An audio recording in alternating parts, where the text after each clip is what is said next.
Hello, high school students attending Santa Rosa Junior College. Are you trying to register for classes but you cannot remember if you already completed the application for admissions for spring 2025?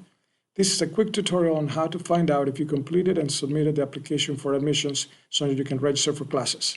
Let's get started. First, open your browser and type SRJC or santarosa.edu. Now you need to log in to your SRJC student portal, so go to Login, hover over it, and select Student Portal. In this page, you will be asked to write down your 9-digit SRJC student ID number, followed by your password, and click Login.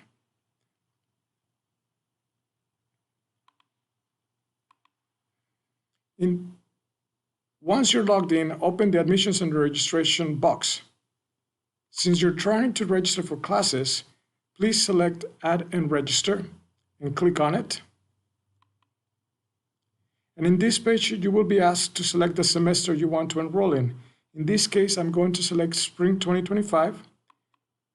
And as you can see, I cannot register for this semester because I am required to submit a CCC Apply application for Spring 2025. In other words, I have not submitted my SRJC application, and I need to do so. Remember, all high school students need to reapply every semester. However, if you do not see any messages in red letters, this means you're set to go and you can register for classes. And that's how you find out if you have completed your SRJC application. Thank you.